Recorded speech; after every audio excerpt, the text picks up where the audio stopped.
call, please. Aaron Rashba, Here. Andrea Jordan, Here. Shaquille Ali, Here. Nadia Flamenco, Here. Anthony Sujisaka. Here. All right, and then, as I said, Jizzy, may you lead us in the pledge, please? Stand. Hand over your heart. And begin. I pledge allegiance to the flag of the United States of America and to the republic for which it stands, one nation, under God, indivisible, with liberty and justice for all.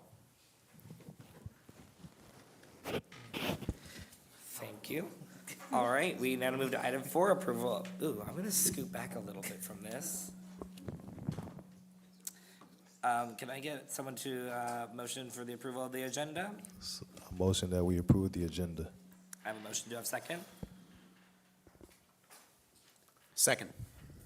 All those in favor say aye. Aye. All opposed? Motion passes unanimously. Wow, that is loud. It's fine. It's more just like I can even whisper and they can still hear me. All right, well, we'll move to item 5A, board member acknowledgements and commendations, and I will start on my right.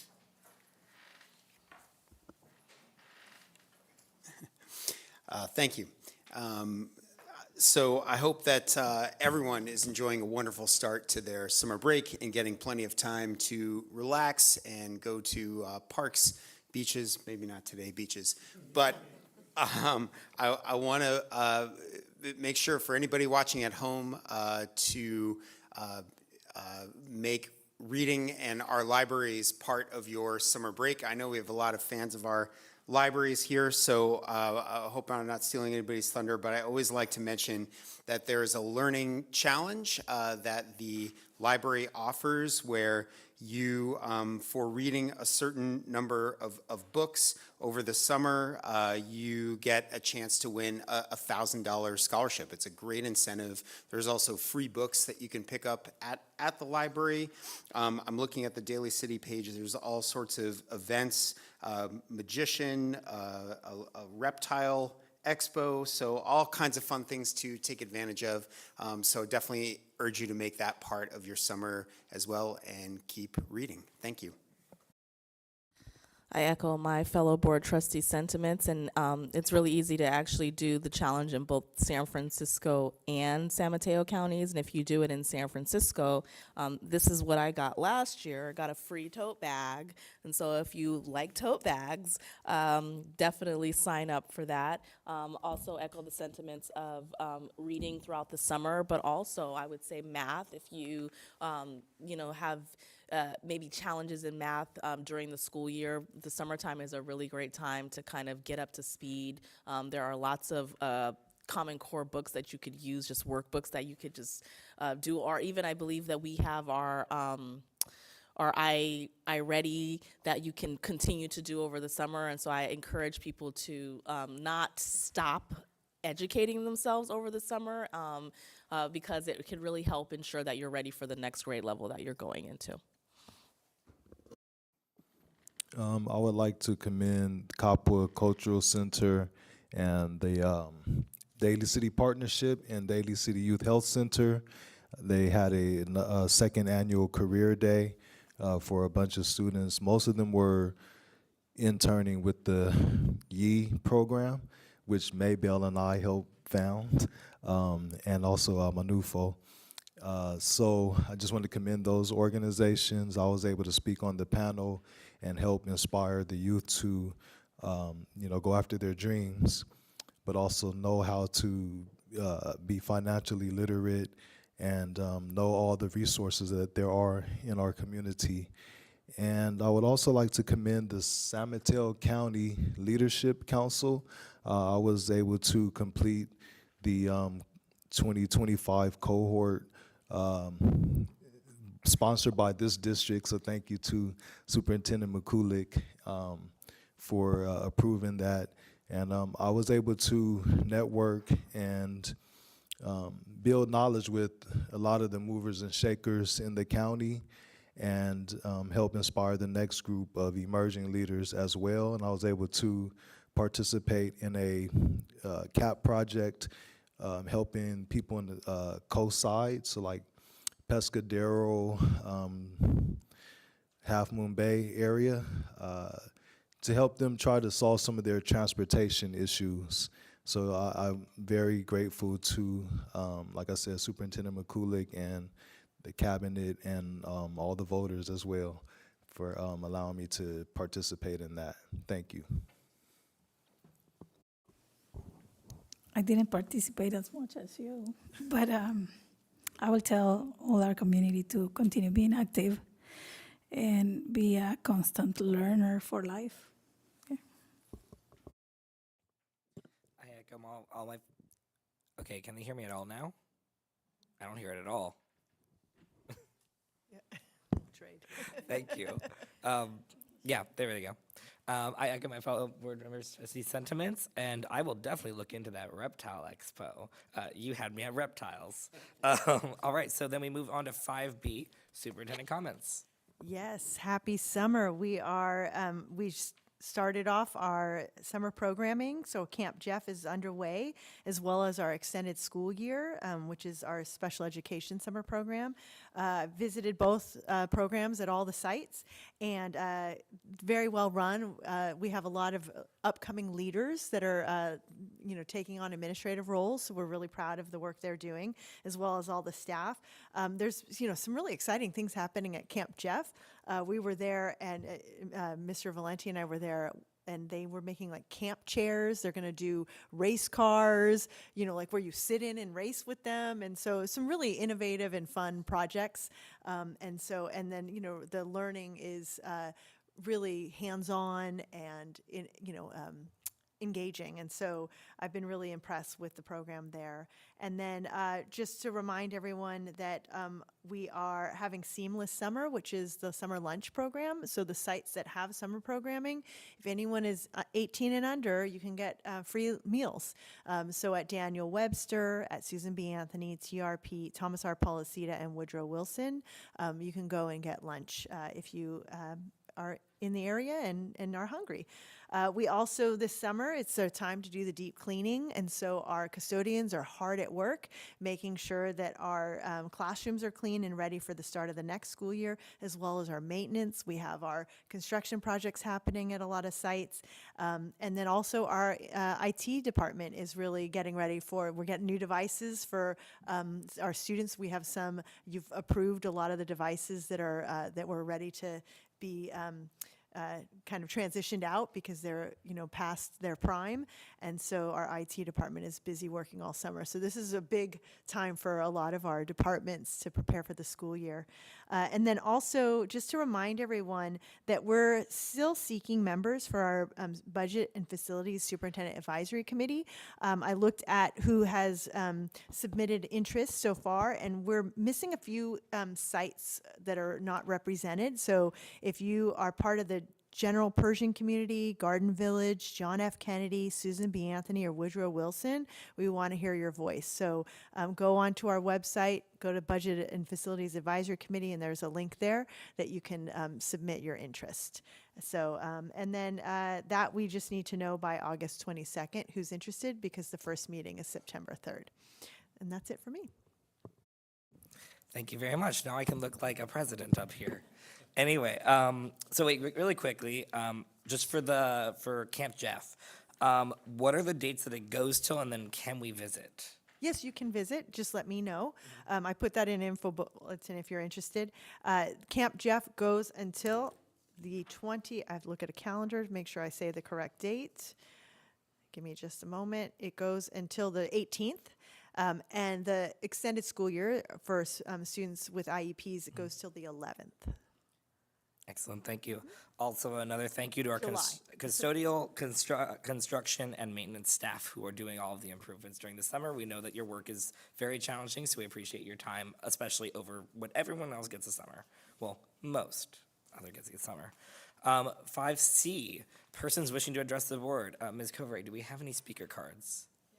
There are none. Okay. This portion of the agenda is available for individuals to comment on or address the board on any issue that is under the board's jurisdiction and not on the agenda. The maximum time for any speaker is usually 2 minutes. I opened this session at 7:10 and I close. That's right. That's public hearing. Wrong other thing. Thank you. All right, we move on to item 6 Consent agenda. The administration recommends approval of all the following consent starred agenda items. Are there any items that need to be removed? If not, I will entertain a motion. Yes, there is one item to be removed. It will be tabled. Item 6CB, which is the CAVA budget. It wasn't ready, and they're going to have their board meeting on Monday, and so it wasn't ready in time. Thank you very much. So we'll remove item 6CB. Are there any other items that we need to consider removing or tabling? If not, I'll entertain a motion. Motion to approve. I have a motion. Do I have a second? I second. This is a roll call vote. Ms. Covere, please. Mr. Rashba, Aye. Ms. Jordan, Aye. Mr. Ali, Aye. Ms. Flamenco, Aye. Mr. Sujisaka. Aye. That is unanimous. Thank you very much, Ms. Covere. All right, and we move to item 7. Item 7A, Jefferson Elementary School Board District and District Goals 25-26. The administration recommends the governing board affirm the revised board and district goals for the 25-26 school year. So you can see on the slides, I have the revisions up above. This was shared with me during my evaluation, that this was a desire of the board to update the goals. And so you can see there are 2 of the goals that there is some revision, where goal 1 in student learning to remove college and careers and write for high school, and then I added and beyond. So it reads, encourage excellence in student learning outcomes and skills to prepare them for high school and beyond. And it still aligns with the same LCAP goals. And so there's that one. Goal 2 remains the same, and goal 3 would be a complete rewrite. So it would change to address challenges and promote the district's successes and initiatives to better engage and encourage broader community involvement in all JESD schools. And then goal 4 would remain the same. So this was, I'm hoping I captured exactly what you were seeking. This is open for discussion and action, I believe. So That is I'll correct. leave it to you. Actually, just as action, but we can discuss it. All right, if there's any discussion that needs to be had, anyone can raise their hand and go next. Otherwise, I'll entertain a motion.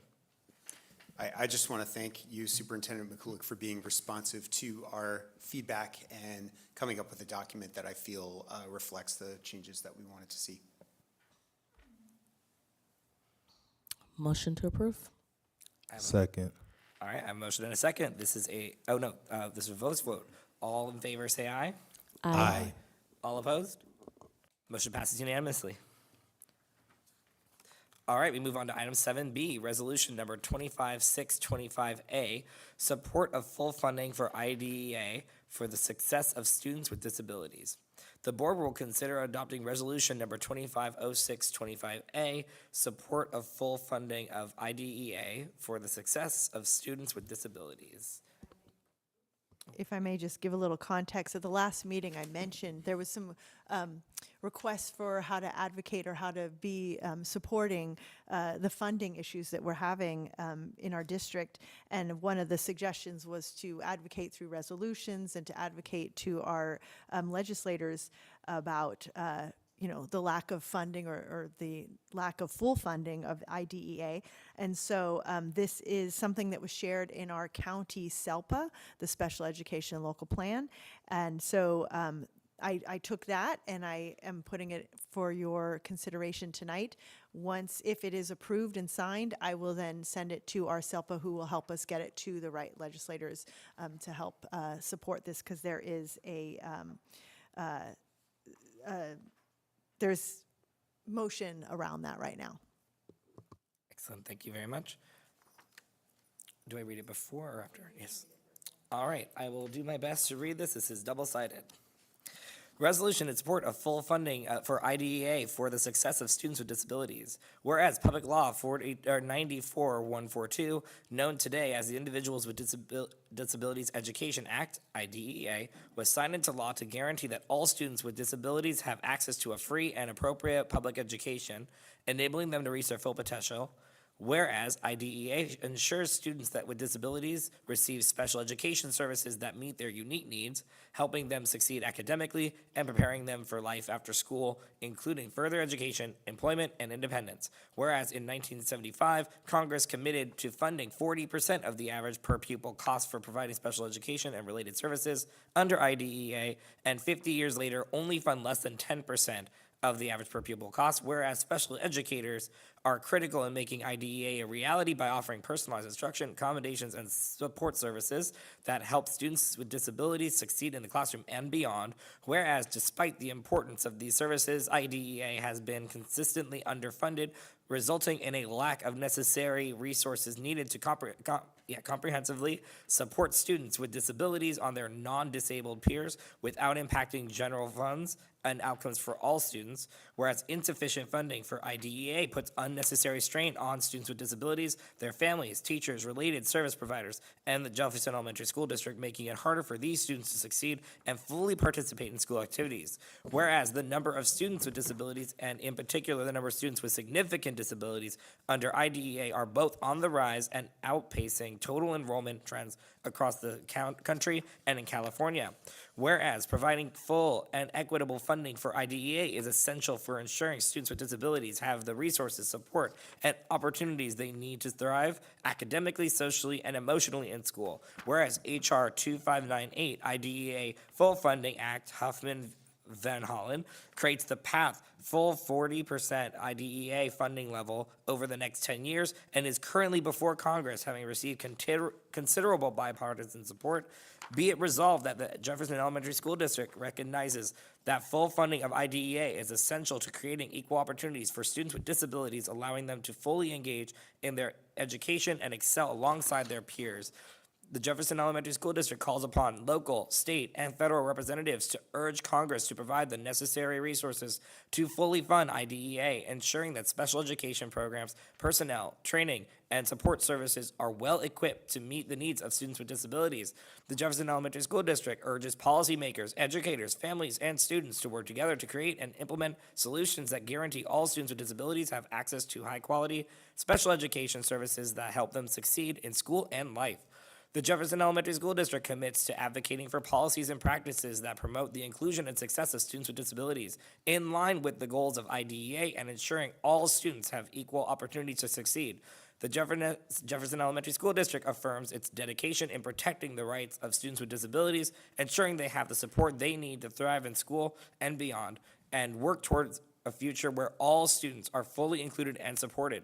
The Jefferson Elementary School District pledges to track and evaluate progress in fully funding IDEA, holding policymakers accountable for fulfilling their commitments to meet the needs of students with disabilities and providing the necessary resources to do so. The Jefferson Elementary School District calls on schools, communities, organizations to join in this effort, advocating for IDEA funding and providing the support that students with disabilities deserve. The Jefferson Elementary School District will actively raise awareness about the need for all IDEA funding, communicating with students, parents, and policymakers to ensure the voices of students with disabilities are heard and their needs are met.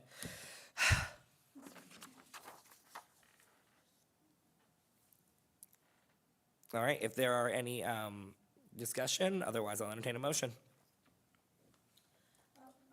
I just have a question in the part where it says that is in the rise. It has an effect of our DNA or something that is affecting for us to have more disabilities, or?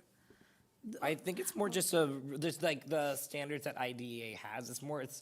I don't think there's really a genetic thing with it. I think it's just more we're just noticing that there is a rise. And I think also the standards of, and actually this might be more of a Trustee Ali question, but it definitely is more of the standards have changed. So we are noticing that there's students who need just more accommodations. There are more students identified in this country with autism. That rate of identification of autism has significantly increased. And so there are a lot more students are qualifying based on being identified for different neurodiversity. So more students are needing more services. So there is a rise in the number of students that are qualifying for special education. Thank you.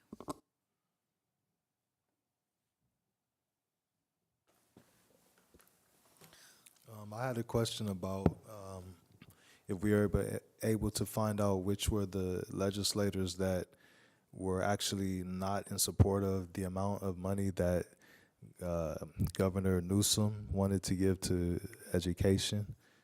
No, I was able to give you the names of the legislators in the info bulletin, but not which ones were not in support. So I do not have that information. I think it's good to advocate to all of them anyway.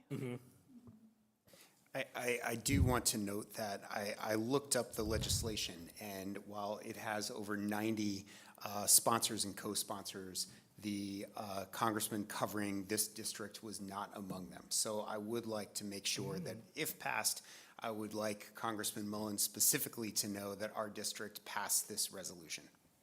I will make sure Thank he you. receives this resolution. Thank you very much. And I just want to add that I wanted to speak strongly in support of this resolution. This is an unfunded mandate, where Congress passed a law, which it should have, requiring public school districts to provide quality education for students with disabilities, to make appropriate accommodations, but is not providing the proper funding. And so advocating for doing so is something that I am completely in support of and would be proud to have our board be behind. I echo those sentiments. Thank you. Yeah, so this is actually something that when we were in Washington, D.C., we spoke about this, and unfortunately, Kevin Mullen wasn't there. He just had a representative there. So, and I remember us saying that we wanted to come back and report that out to the public, and we were nice about it. We didn't. So we're doing it tonight. Hopefully someone is watching this, and we can send this recording to as many people as we can.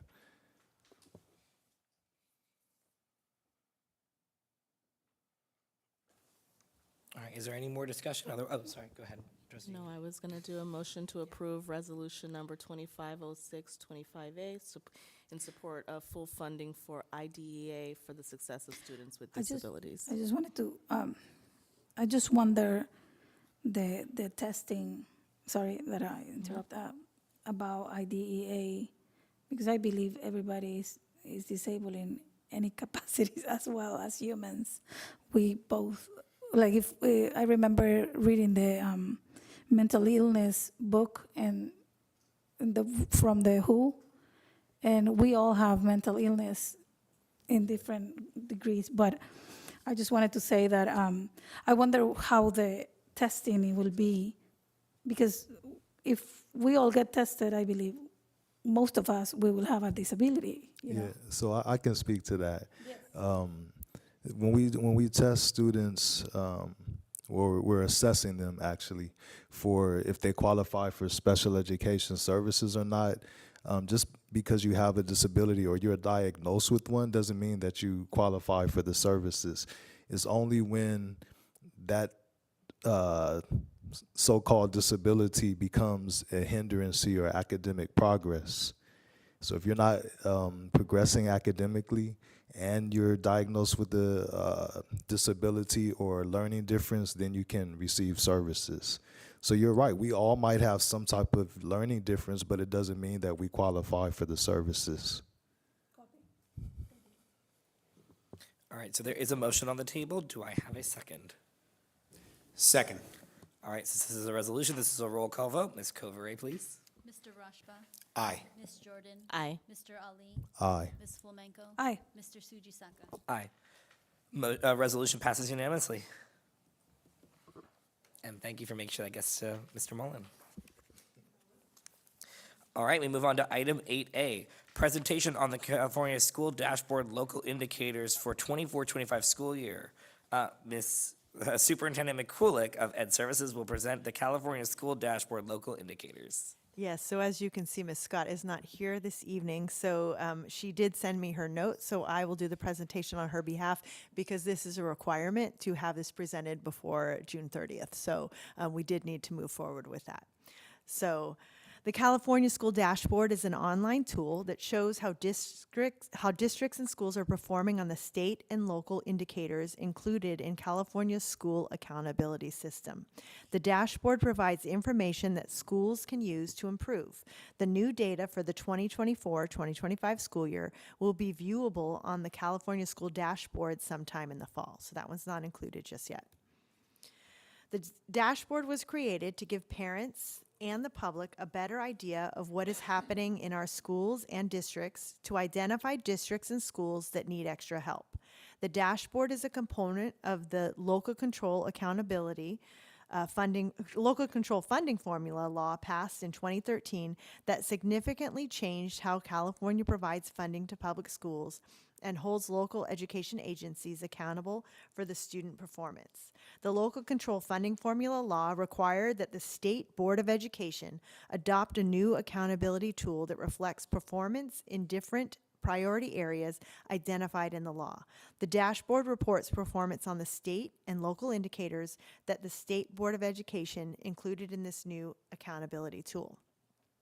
The state indicators are based on data that is collected consistently across the state from each district through the California Longitudinal Pupil Achievement Data System, CalPADS, and testing vendors. The state indicators are academic indicator, reported separately for English language arts, literacy, ELA, and mathematics assessments, the English learner progress, chronic absenteeism, graduation rate, and suspension rate.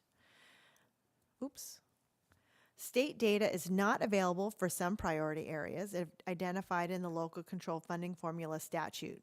For these priority areas, the State Board of Education approved the local indicators, which are based on information that a district collects locally. The local indicators are basic conditions of learning, which is priority 1, implementation of state academic standards, priority 2, parent and family engagement, priority 3, school climate as measured by a local climate survey, priority 6, and access to a broad course of study, priority 7. The standards approved by the State Board of Education require a local education agency to, and number 1, annually measure its progress on the local performance indicator based on locally available data. Number 2, report the results at a regularly scheduled public meeting of the local governing board, which is why we're doing this tonight, and then report the results to the public through the dashboard. So that has already been submitted. The State Board of Education approved self-reflection tools for each local indicator in the dashboard. We have used this self-reflection tool and are reporting our results to you this evening. So, first one, this measure addresses the percentage of appropriately assigned teachers, students' access to curriculum-aligned instructional materials, and safe, clean, and functional school facilities. Using the self-assessment online tool, we have determined we met this standard. This measure covers the implementation of state academic standards. Using the self-assessment online tool, we have determined we also met this standard.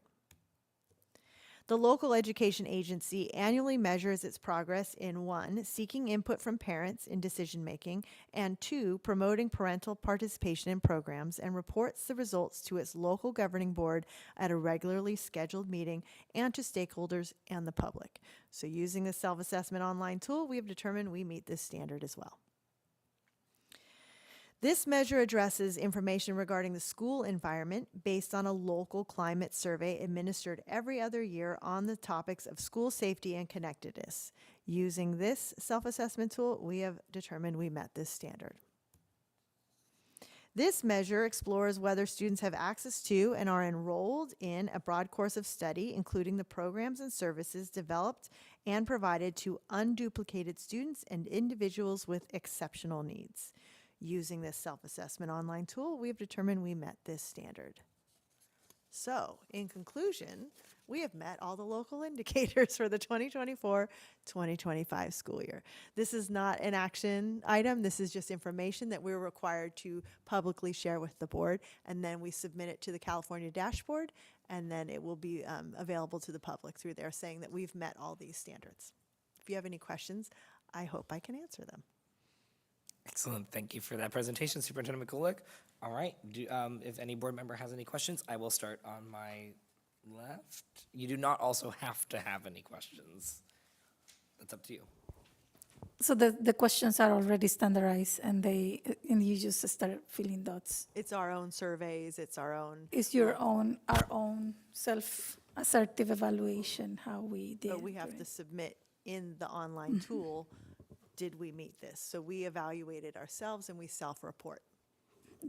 Is there a spot where they leave for a third person to evaluate us? No. No, I mean, that's through the Not in that county. evaluation. The county supports us through the LCAP. That's the kind of the third party that oversees. The dashboard has the state assessments that I mentioned earlier in the presentation. And then also there's other indicators, the local. So those family surveys, all those other pieces, why we do the panorama surveys, the student surveys, staffs, all of those surveys are locally, we control those locally, and we're required to do them. And so we're reporting that we have done them. So I'm glad that we met all the indicators. Was there anything that you would like to highlight, or just, or anything you think we could do better in? Pam would probably be able to answer that question better because she's been more detailed with the information. So no, I don't have anything I would like to highlight at this time. So the California State, the dashboard is very valuable information, but I view it as limited by it only measures focuses on one test, the CASP, and it's so delayed that the results are not going to come out till November for the prior school year. So I was just curious if you could remind the board and the public of how you're thinking about iReady in conjunction with that. I know it's one of the local indicators, but it likely wouldn't appear if we look at JESD on the dashboard when it comes out. How do you think about that versus the CASP, and how will we promote those results in addition to what we have on the CASP? Great question. The California dashboard shows multiple measures. It shows CASP. It shows our English learner assessment, the LPAC. It shows other indicators like attendance rates, chronic absenteeism, suspension. So there are a lot of indicators that are on the dashboard as well. And we also self-report on our student survey data, and then also our facilities inspection, where, do we have clean, safe facilities? So there's a tool for that we self-report. So there are multiple measures, but I appreciate what you're asking about with CASP. CASP is not the only way we measure student progress. There are many ways we measure student progress, and one of them is our iReady assessments, our personalized learning platform, as well as the diagnostic. For 3rd through 8th grade. We also we had another system up until this year called FastBridge that we measured student progress in our primary grades. And years ago, we measured it in all grades until iReady came along. And now we're transitioning to Amira, which is more closely aligned to the science of reading and all of the components with that. And so it's really important to have multiple measures when we look at knowing how our students are progressing. And iReady results so far in just the first year of implementation, and not really even a full robust year of implementation yet, we're seeing really promising data. And so that is one of many multiple measures. We also have classroom assessments, so the curriculum-based assessments of how we measure our student progress, and teachers use that to drive instruction. So, what is usually public is the CASP, but that is a point-in-time data. It is once a year. If a child is having a bad week, they're not going to perform well. But our iReady is given 3 times a year. That is probably the more accurate measure of how our students are doing, as well as our curriculum-based assessments. So I caution the public of judging a school and a district based on CASP data. It is the most public and the most looked at, but it is also just one measure, and it's not always true, accurate measure, because sometimes students don't take it seriously, and so they don't show what they truly know. So I think it's really important for the public to know that, we have many ways we measure our student progress. And iReady is one, CASP is one, curriculum-based assessments are one as well. And we are seeing progress, and we're changing the way we look at how we instruct students. Students are their needs have changed, especially since COVID, but even before that, we're meeting students where they are, and we're using the concept, the framework of your universal design for learning, so that we can help support our students setting goals, showing what they know in different formats in different ways, representing information and engaging students in different ways. And that, any transition of pedagogy takes 3 to 5 years before we actually fully see results, and we're in the beginning stages of that. So we're really excited about the trajectory of where we're heading in our district, and I'm just thrilled with the work our staff is doing to engage our learners, because learners are different now, and we need to the adults need to change, the students don't need to change. They're coming to us as they are. So thank you for asking that question. Did I answer your question? Yes. Okay. Yeah, I'd also like to say thank you for asking that question.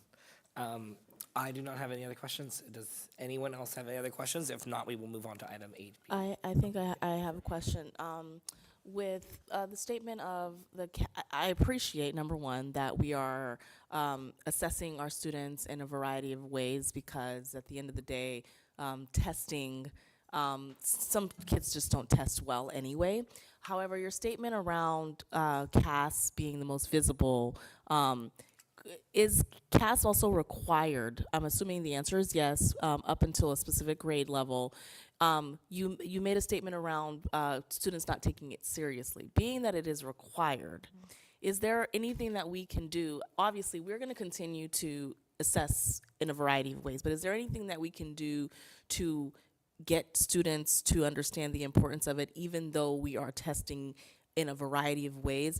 The reason why I asked that question is if they continue to not see it as important and they don't test well, then the main visibility of how our students are doing will constantly be, it'll look like we're in a decline or in a constant state of no progress, when in reality, that is untrue. Is there a way to get them to understand the importance of this? Are teachers getting up when the CAS testing is coming up? What are we doing to ensure that it is taken seriously, so that, even though that is not the only assessment method, that it is still, I guess we're showing some type of progress if that is the most visible test that the public is seeing. Does that make sense? Absolutely, Okay. yes. No, I understand your question. And I actually think one importance of the CASP assessment, 8th grade going to high school, is that's how you're placed in certain classes, especially in mathematics. And so it's important for 8th grade, at least, to make sure that they show what they know. This year, we've seen a shift in how students perceive the tests, because iReady and it has like a goal setting component where students can see and set their own goals of, oh, I want to improve in iReady. And so then we're making the connection, teachers are making the connection, principals are, making the connection with iReady to CASP. And so showing, hey, this in iReady, let's see how you do, so that we're trying to connect it. And so we're already seeing that. I think over time, it just depends on if the person administering the test sees the importance of CAS, and not everyone does. It is here to stay. It is it can be a gatekeeper for some kids if they don't take it seriously. So I think it's really important, even though some people may not believe in standardized testing, it's important that we do take it seriously, because it does open doors and it can also close them. So we want to make sure that our students have all the opportunities open to them. So we need everyone to really take the assessment seriously and encourage students to take ownership and agency of their learning and their goals, and seeing, hey, CASP is something that is going to show me what I know on a test that, different than my normal, curriculum-based assessments. It's something that I can apply my learning to. And so that just shows, what they can do outside of the regular school day. And then they can, it helps open doors for their future as well, because, there's assessments, all through your schooling and even into getting into jobs. Sometimes you have to take tests.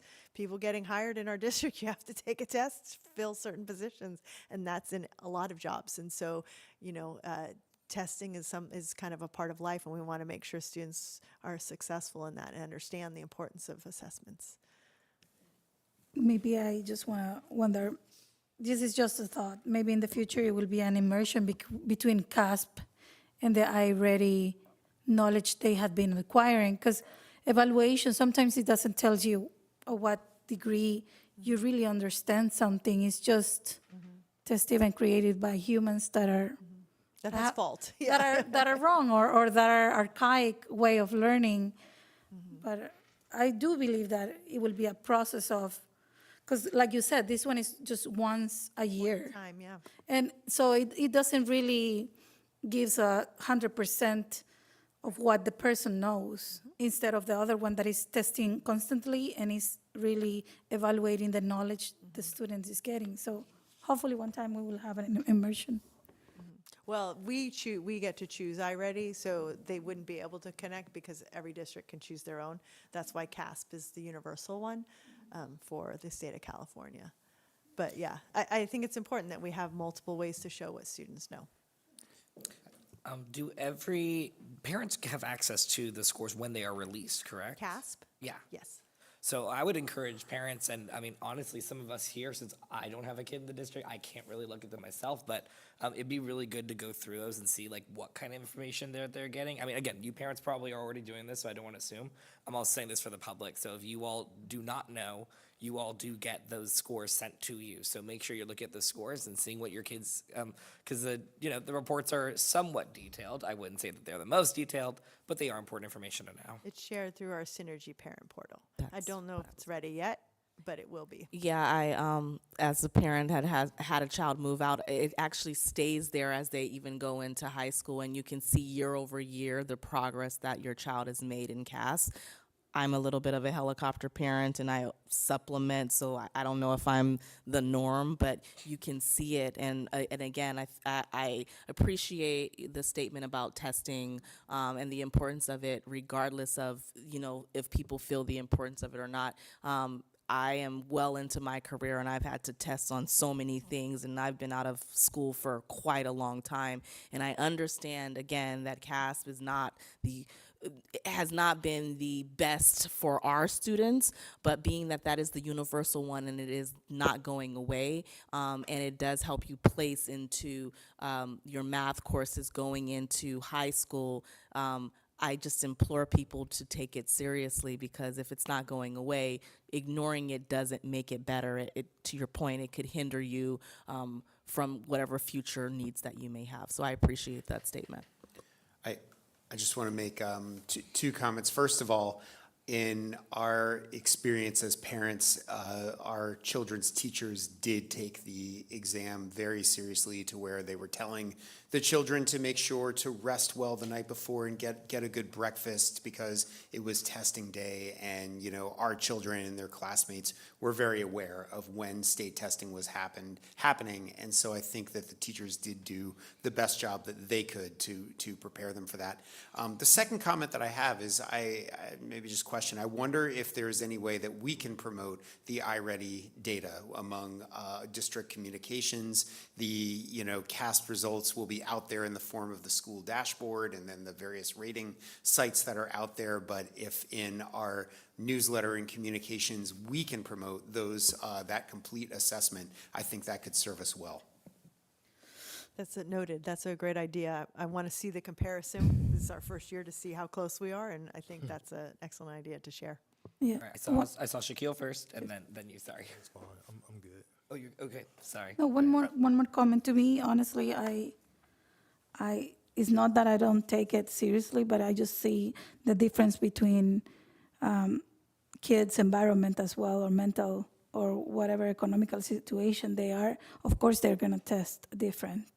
So for me, that's where I don't see the big thing about the evaluation, even though it's here to stay. But I would say, like what she was mentioning, how the kid was the night before. If their parents were having something issue, it will, of course, bring a different. So for me, it's just a test. Of course, it has a big impact in the future of the education, but at the same time, the evaluation, it cannot be just one parameter because you don't know what was the situation of that child at the moment that it was being evaluated.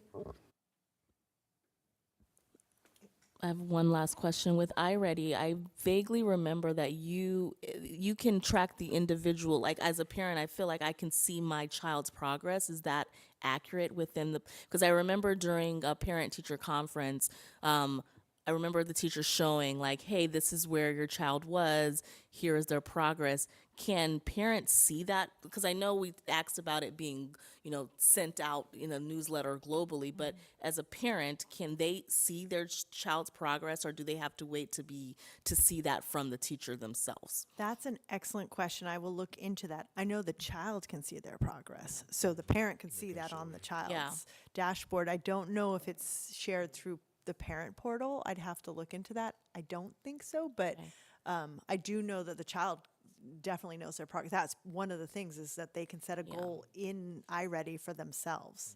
And the reason why I asked that, just as an example, let's say there's a child that goes into the 4th grade and they're not at 4th grade level, and so they're doing the test to get to, or the assessments in iReady to get to the 4th grade level. My thought on it is, if the parent can see the progress, obviously some parents cannot after school help their children do that, but it may encourage them to say, "Hey, looks like you're behind. Just spend another 20 minutes today on this," because 20 minutes here, 5 minutes there can help. But if the parent doesn't know per se to say, do that little extra 5%, then they won't know that, and then now we're waiting for the teacher to be the one to keep pushing it. From what I see, children excel when both the teacher and the parent are pushing it forward.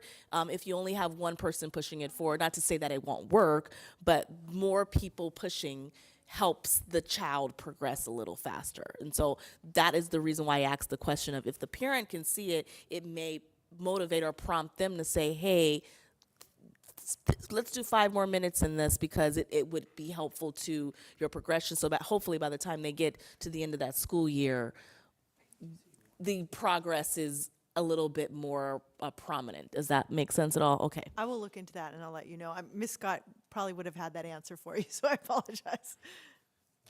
Trustee Ali? Yeah, so I've been listening to everyone talking. It just reminds me of, before I was on the school board, I was a consultant in the district and a substitute teacher. But I used to do parent nights. When they had parent nights at the middle schools, that was one of the trainings that I would provide, was test-taking strategies. So that's something that we can look into, is that when the outside agency comes in to talk about that before testing time, that's when we're promoting and getting the teachers and the parents all on the same page, and the students. So, and just observing the older students in this whole issue, it's usually the adults' fault when the students don't take it seriously. Because I heard you say some students. There are students who take it very seriously on the other end, so we have to watch out for the anxiety about test taking and all of that.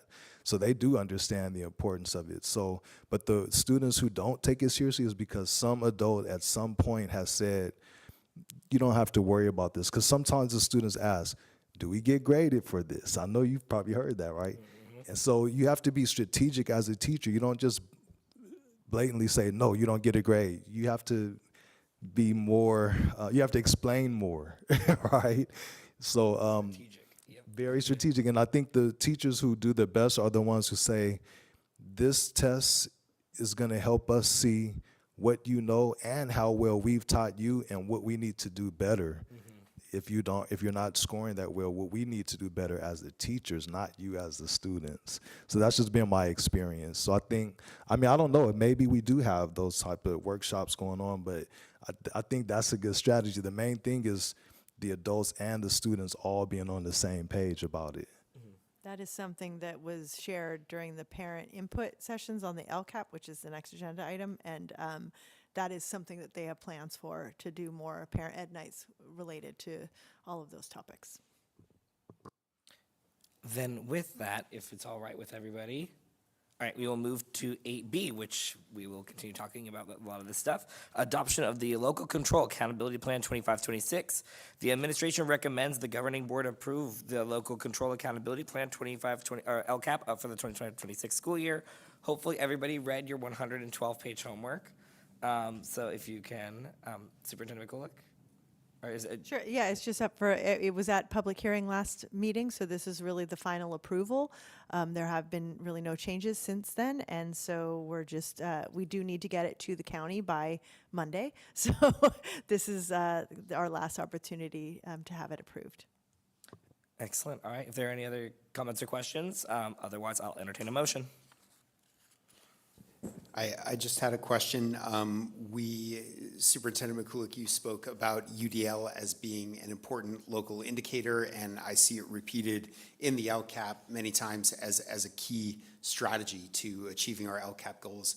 Can you please remind the board and the public where we are in that 3 to 5 year journey, and just anything that you would highlight on how the strategy overall is helping us meet our goals? Yeah, so Universal Design for Learning, as I said, is a framework. So it's not a program.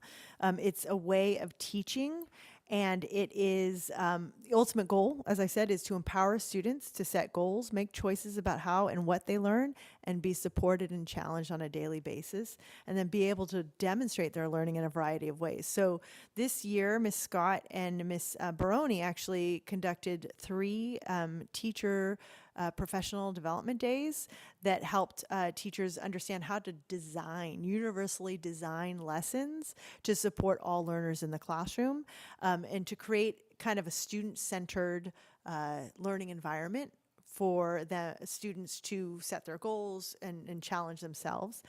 These sessions were collaborative planning time, so teacher collective efficacy is like the #1 way to improve student learning outcomes. And so when teachers work together and believe that their students can learn, then you do see a huge growth and impact on student learning. And so what they've been doing is shifting. I was prepared for this question, and Ms. Scott gave me some answers, so that's why I'm looking at my notes here. She shared that they're beginning to shift practices by offering multiple ways for students to access the content, for example, like audio, translation, visual storytelling, and then also providing choice in how students demonstrate their understanding, like playlists and project options. It is central to our Tier 1, that first good teach, in our multi-tiered system of support, and it's a long-term adaptive change process, which means it's going to take 3 to 5 years for this instructional shift to really see that transformation. So next year, what the plan is in Ed Services is to empower the site leadership teams to set UDL, Universal Design for Learning, focus areas, monitor implementation through classroom observations. They're going to go into each other's classrooms and observe each other. They're going to collect data throughout the year.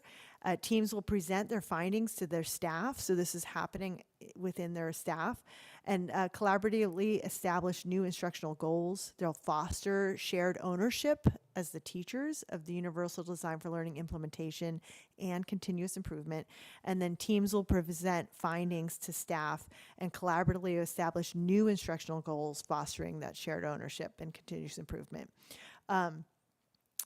Next year, they're going to strengthen collaboration across grade levels. That was something we changed the time. So we're having more time for teachers to work together, because when they're just teaching all day, they don't have time to really design those great lessons. It'll actually have more meaningful instructional time. So that's why that Wednesday has more time for teachers to work collectively and collaboratively as grade levels and sites, and then even across sites, to develop these lessons that are universally designed, these instructional units. And then teachers will implement these units, and they'll do a lesson study format, and they'll use classroom observations to assess student engagement and then refine the units. So that continuous improvement cycle. So this is something that's going to be ongoing. It's really all about lesson design. So universally thinking about all your learners in the classroom and what will help support their learning and what scaffolds you need, what supports they need. So you design the lessons so that every child can access those supports. So even it's kind of the idea with universal design for learning is closed captioning was designed for someone who's hard of hearing. But everyone can use it. If you're in a loud airport, there's loud noises, you can then use it as well. Same with the ADA walkways. That was intended for people in wheelchairs, but people with strollers, moms with strollers, or families with strollers, or even people that are on crutches, or someone is just carrying, a suitcase, whatever. They use those pathways. So it was designed for a certain person in mind, but then everyone universally can use it. So that's kind of the idea when you're planning your lessons, that you're thinking about everybody, but you're thinking about specific people, and you design it, but then everyone can use those tools and resources. And then making sure that it's engaging and there's different ways to show your learning, not just one way, and various ways to receive the learning, so that you have people that are auditory learners, there are visual learners. I know what kind of learner I am, and so I think helping students understand what kind of learner they are, and then knowing what tools to tap into to help them be better learners. So that's something that we're really engaged in with all of our staff. It is a shift. It will take time, but we're going to support each other, and going into each other's classrooms will help with that, as well as lesson study, where they'll go in and plan the lesson together and watch each other and then give feedback. And so that will improve practice as well. Thank you. So just simple follow-up. Have we finished the first full year of implementing UDL? Where are we on that 3 to 5 years? We're kind of in year 1.5. We've been, with COVID, we started, I think, before I returned to the district, there was more understanding of universal design for learning, so it wasn't really implemented. It was more, what is it? And so having the adults understanding it.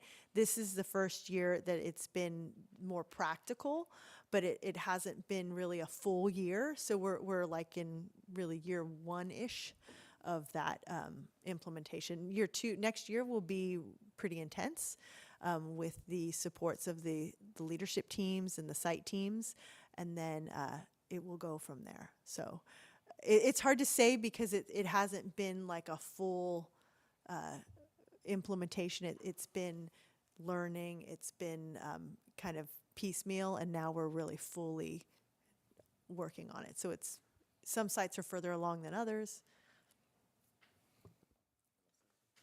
Oh, sure. He wants to go. I just want to speak up as a teacher now. This is everything that Superintendent McCulloch explained is what a good teacher would do. You know what I mean? So even before UDL was presented in the education arena, that's when it became UDL, because before it was just UD, Universal Design. It became UDL when they adapted it to the education environment. So there's also this, I guess a way we could look at it is sometimes it's just identifying what people are already doing that fits into the UDL framework or, thought patterns. So I would just say that even though we're in year, would you say one, there's probably teachers out there who have been doing this for 10, 20 years, right? So it's just getting everyone to understand the same language, so the way they taught it to us, and Superintendent McCulloch already said this, but I'll just say it the way that multiple means of representation, so how the teacher presents the information. Then she mentioned engagement, so multiple means of engagement, and then multiple means of expression, how the students show at the end what they learned, or even just the progress they made. They don't necessarily have to complete something, but if we were following all those different multiple means, then you would know UDL is happening. So I guess overall, we should see all the performance go up in the district. Then we'll for sure know UDL is working. Thank you for expressing that, because you're right. when I was teaching, 20 years ago, I was doing universal design for learning because there's strategies. So this is really putting it all together. So there are, a lot of, it's just identifying what those strategies are that are supporting all learners and supporting all students. So not to say that we haven't been doing it. Many of our teachers, this is how kindergarten actually is probably the most universal design for learning framework, because they do have to meet all the learners. And so, so I appreciate you pointing that out. And I will actually, in this week's information bulletin, there is a one-page framework overview to explain those three multiple means: expression, representation, and engagement, that'll help you understand. And so I'll share that with you all as well to help you understand what we're working on in the classroom. So because of the inconsistencies, I guess, with certain people doing UDL and certain people maybe starting to do UDL, or maybe I'll use the example of that you said, kindergarten. Maybe all students had UDL in kindergarten, but as they got to second and third grade, maybe that teacher wasn't doing UDL. How can we even say at year 5, 2029, that how will we know when it is consistent across all teachers? When more students are learning more. Is that subjective? Yeah, it's objective, actually, because it's if our students are showing progress in our assessments, then we know that it works. So that's really the simple answer, is that we have observational data. We're using our California teachers teaching profession standards. That is UDL, is the Universal Design for Learning framework, is all embedded within those teaching standards, not the student standards, but the standards for teaching profession. So we are going to be focusing on that next year, and so that's how we will also assess, is the classrooms using the framework and those strategies to design lessons so students are learning more. But the only way we'll know is if more students are learning more. That's our only way of measuring.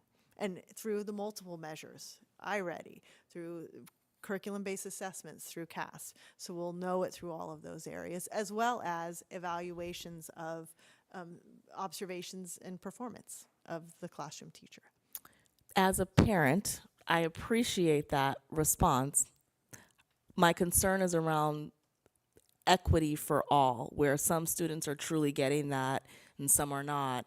And unfortunately, we have to wait many years to even realize that that's happening.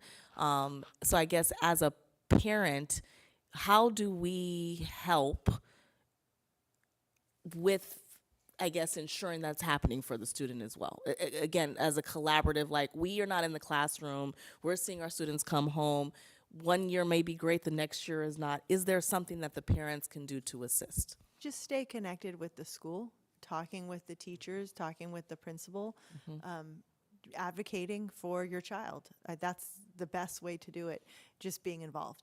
Because if you don't let the staff member know that you are seeing something at home that you're concerned about, then they don't know that it's an issue. So most of the time they do, because they know how their students are performing.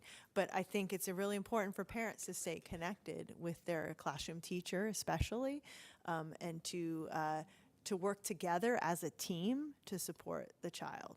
Perfect. Thank you. Can I If get it's in? a parent, it will happen.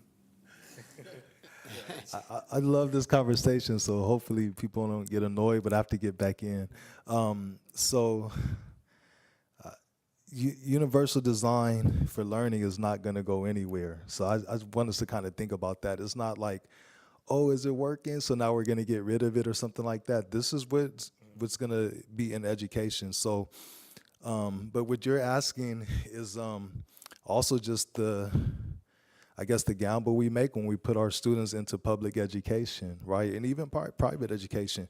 You don't know from year to year or from class to class what teacher is going to be better than the other or whatever, but the key is what Superintendent McCulloch said is you being involved. And I think you actually model that for the parents, what they should do, right?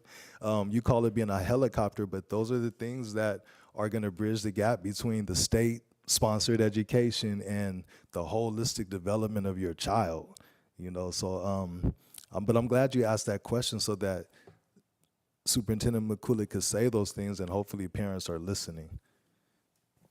And then Trustee Flamenco. So if I understand, this concept is it's gonna be like a meeting with where the teachers are going to decide what way students are learning. Even, for example, if you have a dyslexia, you will create a curriculum talking a specific topic where they will learn as well as another one, and then we will incorporate it in a class. Something like different knowledge will get together to portray a new type of curriculum where all the diverse ways of learning will understand.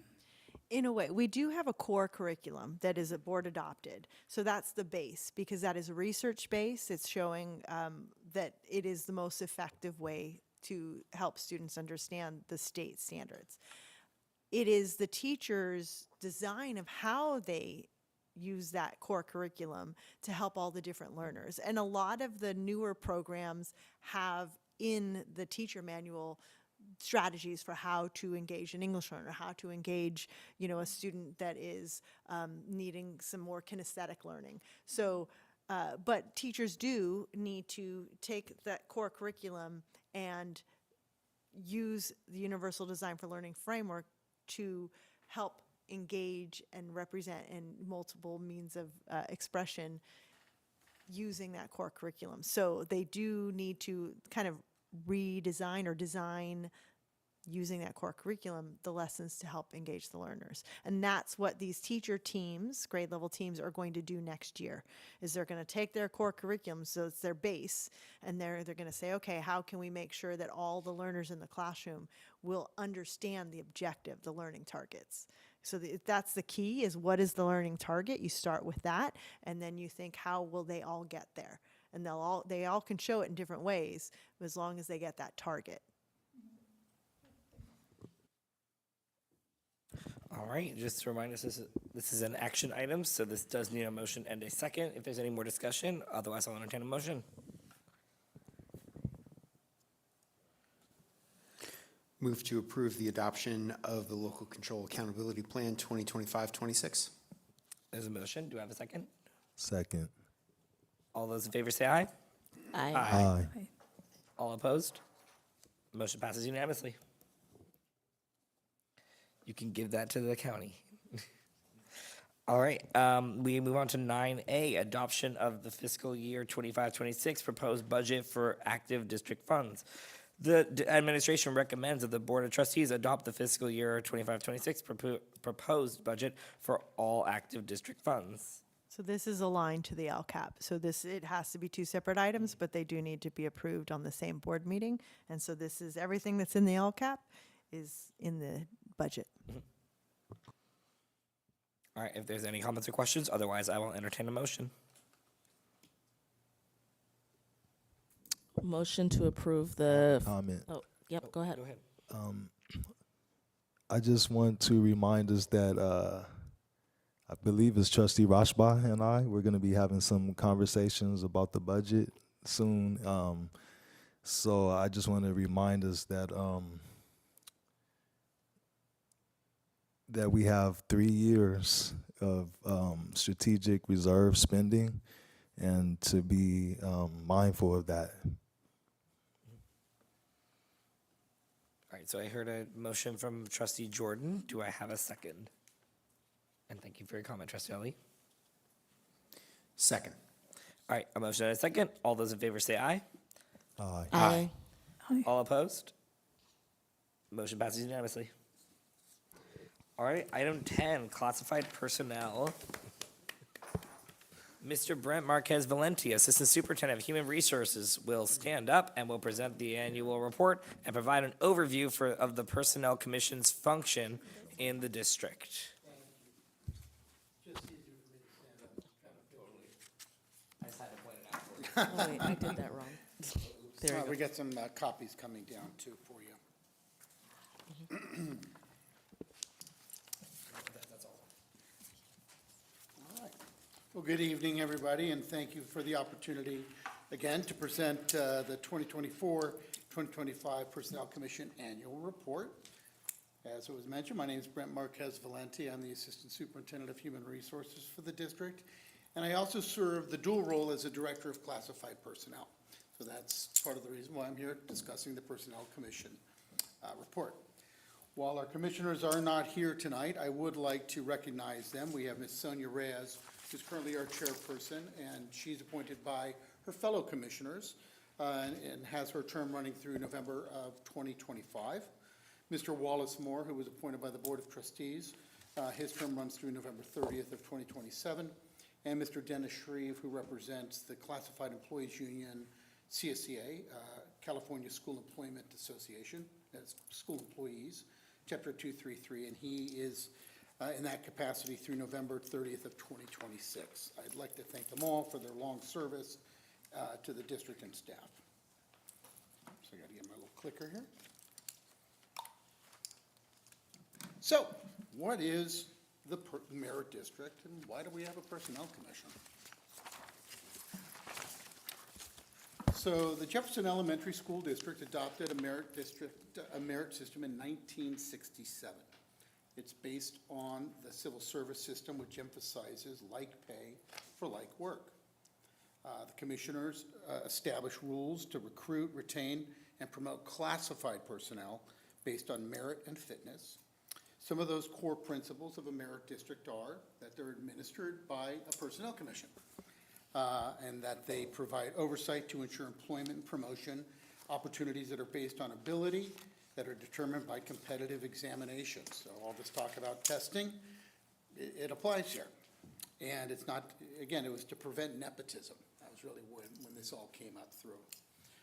We are only one of two districts in the county, ourselves in South San Francisco, and then the County Office of Education is also a merit district.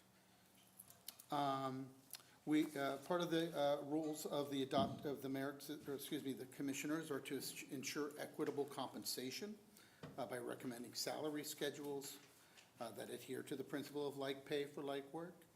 And it serves as an open and neutral forum for classified employees to share concerns.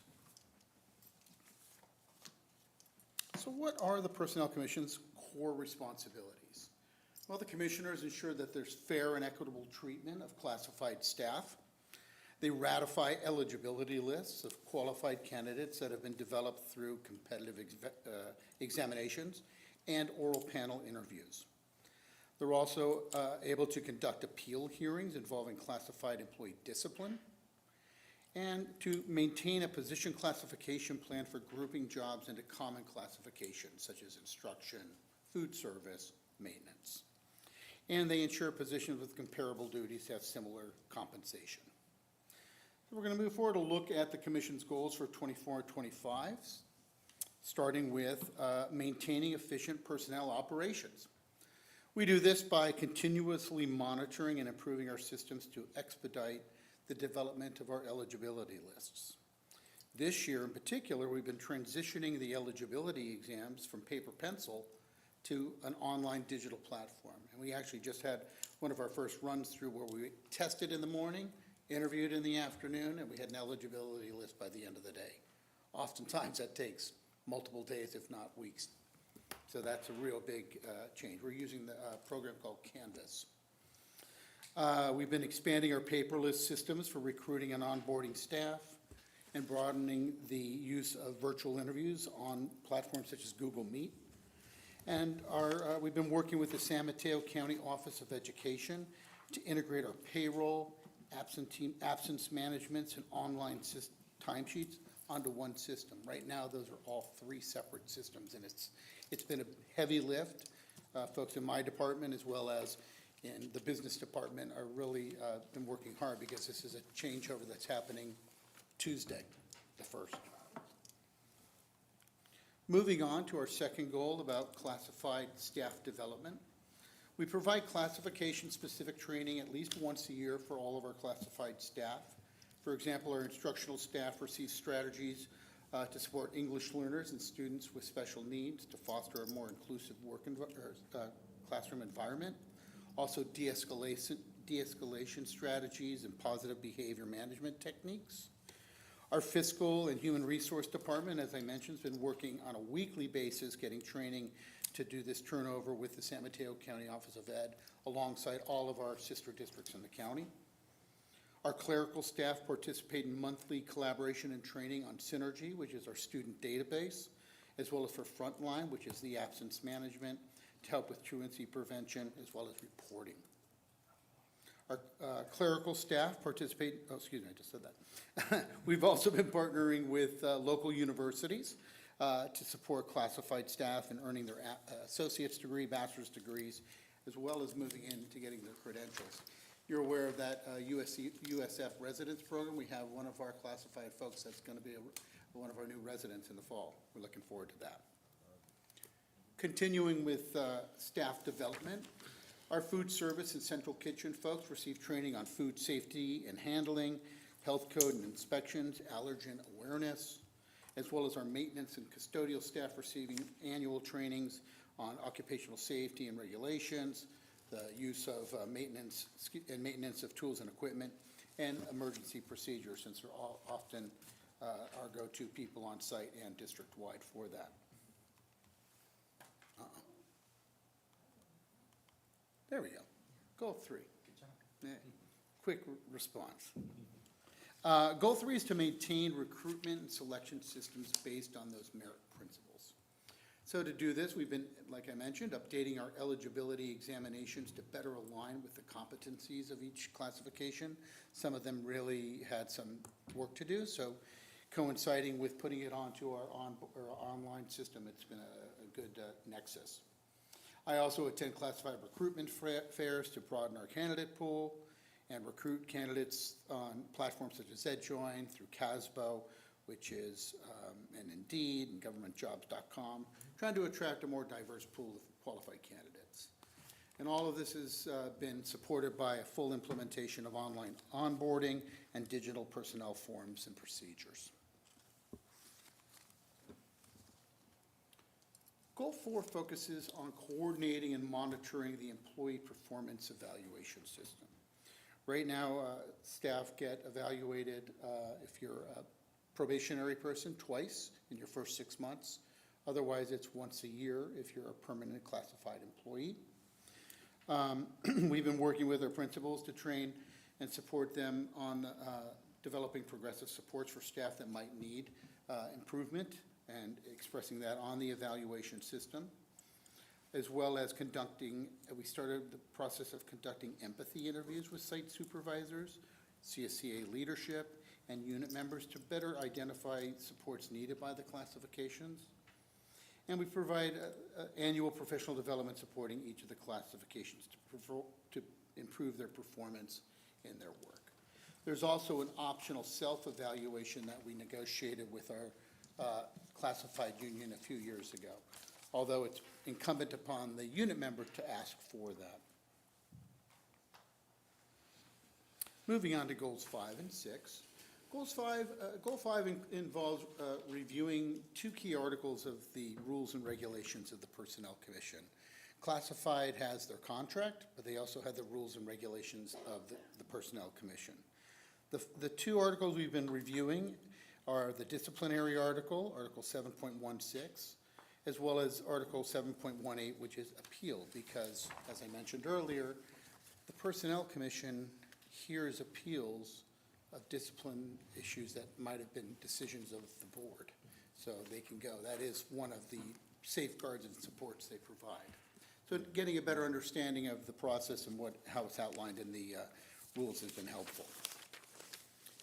Goal 6 is to help improve lines of communication. Every year we go out and visit schools. Usually it's just 3 schools, and usually we just wait and meet with the classified folks. But this year we did a little differently. We got into classrooms, saw the kids, as well as had a good meetings with folks at the preschool at General Pershing, at George Washington Elementary, as well as Woodrow Wilson. That happened on May 6th. We've been working very hard with our CSEA as well as AFT leadership in our labor management collaboration. We call it TEAM, Together Everybody Achieves More. We meet every 6 weeks to handle any, how do we call it? What's the pressing issue, but we had a term for it, it'll come up to me. Anyway, it's just for the hot topics, that's the one. Just as things come up to help improve communication so they don't go to the water cooler, just to make sure they have an outlet and know that we respond back to those concerns. So that's been something that's been ongoing, and it's really been great. Finally, moving on to goals 7, 8, and 9. Goal 7 is to maintain an effective classification plan and to oversee the commission's classification plan as well as any compensation studies. Usually that happens during negotiations. We do comps comparable to different school districts, their hourly wages, how their compensation, their benefit packages, and the responsibility lies with the personnel commissioners to support and or approve any recommended changes about salaries or classification or job descriptions for that matter. Additionally, we've been looking to make sure that we have the equitable and consistent application of the rules and regulations. That's something they have oversight over. And convening as necessary to discuss any collective concerns we might have with the board. A few years ago, we had a joint meeting. So any time that the board may need to or want to have a joint meeting with the commissioners, that would be something we'd welcome. Some of the highlights this year are right there. I'll let you read those for yourselves for a moment.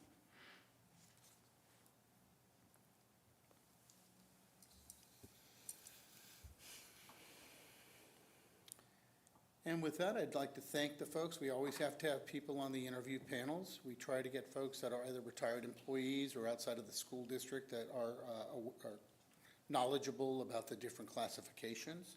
So we've been always been very fortunate to have partners both in our high school district and in the county. Some other folks that have been very helpful. And with that, I conclude my presentation and happy to answer any questions you might have. Thank you very much, Assistant Superintendent Marcus Valenti. All right, if we have any questions, remember this is info discussion, and I will start on my right this time. No questions. Thanks for the presentation. I have some comments. Oh, and before that, I just want to back up a little bit and congratulate Assistant Superintendent Peterson and all of us for passing the budget, approving the budget, right? We used to clap for that, so. Even though I'm paying attention to those 3 years, I mean, we approved it, right? So, and then my first comment is on goal 2. I'm really happy with the partnering with universities to support classified to earn AABA credential. And I know I've mentioned it before, but that's, that was my entrance into being a teacher. I started off as a paraprofessional, and I was blessed to have my education paid for by SFUSD. And I had to promise to teach for 2 years afterwards. So it's been way more than 2 years. But so anyway, I'm really glad that we have these different pathways to not just get people into these classified positions, but offer them a way to move up to certificated. And goal 4, I remember you bringing up these empathy interviews before, and so I'm glad to see that we're still doing that as well. And I want to take this time to just remind the classified workers that we love you, we appreciate you. It came to our attention before that there was a little bit of feelings about when we just say teachers, teachers, teachers, and we forget to say staff and, include everyone. So thank you for continuing those empathy interviews as well. Try to go quickly. Goal 9, meeting with governing board, convene as necessary to discuss and resolve collective concerns. So I guess there hasn't been any concerns, so Not that have been brought to my attention. keep up the good work, everyone. Highlights, I like seeing the 2 employees worked out of classification to cover leaves. Thank you so much. Hopefully they got paid more. While They were did. okay, so that's good as well. And then, excuse me. As far as the interview panels, I did notice a lot of friends from the county and from the high school district. Thank you so much. But I wanted to actually read the names of the retired people because, I really appreciate that. They left us and they're still here. So Elaine Francisco, Georgia Law. Are those only 2? We have Burke Garrity was on the other Oh, page yeah. as well. Okay. Yep, you said it. And was that it? I think so. Ruth McHale, Yep, Ruth, thank you. Roz Maines. Rosalind Maines, Shannon Olson. Shannon Olson, Kathy, thank you so much for sticking with us. And I wanted to say also thank you to Tina Van Raphorst. I always see her in everywhere that's a leadership position. We run into each other, so thank you. Thank you. I have a question. Sure. Because I'm the new one here. How do the partner with universities supports classified to earn an AA? Say If you that one can- more time, I'm sorry.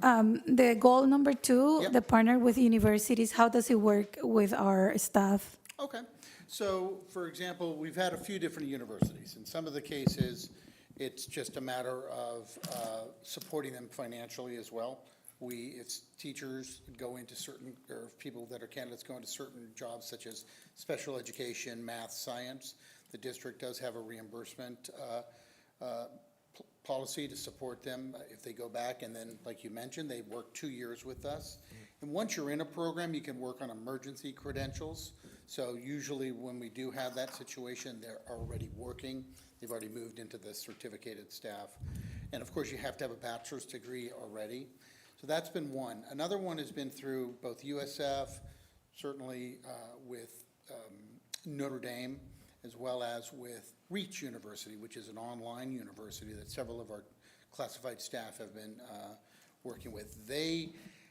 With Reach in particular, they offer credits for employees that work at least 15 hours a week. So if you're just working a 3-hour shift as an instructional assistant for 5 days a week, and the program's primarily online, that they will offer you credit for that.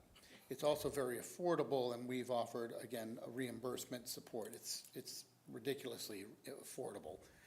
And so a lot of our folks are doing that just even to get their AA, even if it doesn't apply here. But a few of them are moving on to the teaching credential program. But our main ones, too, that are expanding next year is with USF. They've come down significantly on the cost of their tuitions. They've also offered to have some classes here at the school, at the district, either here at the DO or even in some of our folks, our residents who are going to be here next year in the classrooms at the school. So they're being flexible and looking outside of the box because they're impacted too. They've seen a decrease in teacher candidates. So they're trying to think outside the box. How do we not only expand it, but also diversify our teaching population? And our classified service is a much more diverse population, and bringing those folks who often are just from this community as well and have been here 20, 30 years, they went to school here. So it's mostly through Reach, USF, Notre Dame, and San Francisco State, both through reimbursements, but also lowering their tuition costs. And that's just for as a teaching career or as well as all our staff, classified The staff? ones for San Francisco State, USF, Notre Dame, those are primarily for teaching credentials. Reach is offering for AAs, BAs, to get, because you have education, you have better earning opportunities, whether it be in education or outside of education. So it's trying to tap into that, and again, offering them credits for work, but you can't beat that. Yeah. One more question about the evaluation. Do we ask how do they get evaluate? Okay. So we have an evaluation format that's been approved. It probably could, we'll see if in the out years, we might always update it. But it's basically in productivity and professionalism. There's some basic areas. So if you're a new employee, a probationary classified person, it's a 6-month probationary period. In that period, you get evaluated 2 times. I guess that's 4 times, 2 times. And if you are not making expected growth, we can end your probation within that 6-month period. Teachers, it's different, it's a year and a half. As far as the optional one, which is something that was negotiated maybe 2-3 years ago, not a lot of folks have taken us up on that. It's working with more through evidence of their work and portfolio assessments, and they can design it more geared towards their particular classification. But our general evaluation tool is just 3 main areas, working with their direct supervisor or their department supervisor, it depends. Do we request evaluation through the parents or through our coworkers, just in case not to be from a hierarchy status to down? I just wonder No, if these are, our evaluations are primarily supervisor evaluations. Supervisor, The Make it more. optional evaluations can include feedback and observations from peers or teachers in the classroom, but ultimately, the persons that sign off on that will be the supervisor, whether it be a principal, or in some cases, a vice principal gets assigned. Yeah. And let me see, what else? I did write something about fair and equitable. Oh, maybe the goals.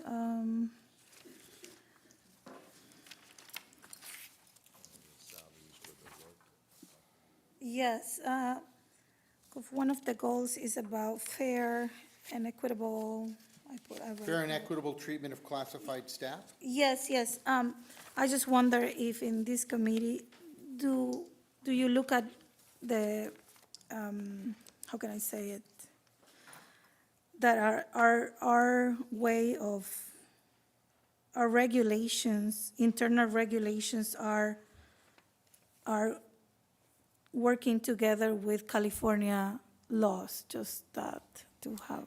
So That, they apply the rules and regulations of the Personnel Commission, which are based on Ed Code, California law, just to ensure that the employment, promotion opportunities are all done in a objective way through competitive examination, making sure that folks are not just appointed through nepotism and, relationships with people. So it is guided by state Ed Code, the rules and regulations, and I can get you all a copy of it. It's quite a read. Are always reviewed and updated based on state law. no, and I'm just saying that because it will integrate the payroll as California law, 15 days and all that, just for that. I'm sorry? Just because of the integration of payroll with California Labor Board and all that. Well, the California integration laws. of payroll is more on the platform that we're using. Right now, there's a payroll platform, there's an absence management platform, and then there's paper timesheets. Frontline, which is currently the absence management, is going to now be payroll, absence, and timesheets. So that is the integration of the software, not necessarily anything, not that it's not in line with state law, but it's more in terms of just and it'll be an incredible time saver. It's just been this incredible hurdle getting up to this new July 1st. All right. Thank you Sure, so no, much thank to you. Great everybody questions. to work in this. And I would like to say also just thank you to my colleagues, Kim Lee and Clorinda Lauderdale and the whole department. They keep me on my toes, and they're just very helpful, so thank you. All right, so I have one more question. I didn't get a chance to ask any. The first thing is, I can't believe you misspelled the word with. No, I'm just kidding. But anyway, so the question I had was, about paraprofessionals. So historically, our district has had a struggle with hiring paraprofessionals. What would you say this year, how is our staffing looking in that sense? I wouldn't necessarily agree with that statement. I think certain classifications are more difficult to fill. We've had a big uptick in our special circumstance instructional assistants. We're actually, a majority of them are permanent employees now. So we have been testing more regularly. I think that's been a big component, and moving to this new platform where we can have 20 people in the room taking 20 different tests. That's really going to help. Where we've had some trouble is folks, for example, the preschool instructional assistants are required to have 6 early childhood education units. So it's some of the prerequisite work. And interesting enough, we just had a meeting with the high school district, the adult education district, and they're willing to work with some of our classified staff and some of our long-term subs who are great, but either they are they're worried about passing the test, or they just decide, yeah, I'm fine being a sub. But there's a lot of folks that have not been able to pass it, so they've been offering math and language support to get some of our classified folks. So we just had a meeting not too recently about that, or just recently about that, excuse me. Other classifications, I think part of it has been just the time between either the person resigning or retiring and the time to have the eligibility list. So one of our big initiatives is to make sure we have eligibility lists always active, even if we don't have positions to fill. So when that person retires or resigns, we can go to the list. And like I mentioned, you have to have 3 people on the list for every one position. You can hire if there's only 1 person on the list, but you don't have to. So sometimes I got 2 people on the list, even though I had 20 candidates initially apply. So, a long answer. No, thank you for that explanation, and thank you for the correction. All right. A couple other just quick, Yeah. brief comments. I wanted to appreciate for letting us read the slides with a lot of text on it. I always appreciate when our presenters would let us read it rather than read every word to us. I appreciate Teal bringing that up. And then another thing I really want to strongly appreciate, which I know has already been said, but I really appreciate that our district is putting our money where our mouth is with our staff development. One of the biggest things I think any organization to do is develop their staff that they already have, rather than putting money into new staff and training new staff and getting rid of people. We are putting our money where our mouth is, and we're saying we're going to help you get educated. We are an educational organization, so it is inspirational to hear the number of different opportunities that we have, that we are encouraging AAs, BAs, along with credentials. So I just want to appreciate the district for doing that. All right, and with that, I conclude my comments. Yeah. One more question. In one of the annex that it was attached, the number of employees by classification as of December 31st, 2024. I noticed at the end, there was just 1 OT, occupational therapist, just Oh, one. You're looking in the actual, the report itself? Yes, yes. Yep. There was just these 2 comments is, there was just 1 OT therapist that it will increase if we approve and we get more money from DEA. If there's a need.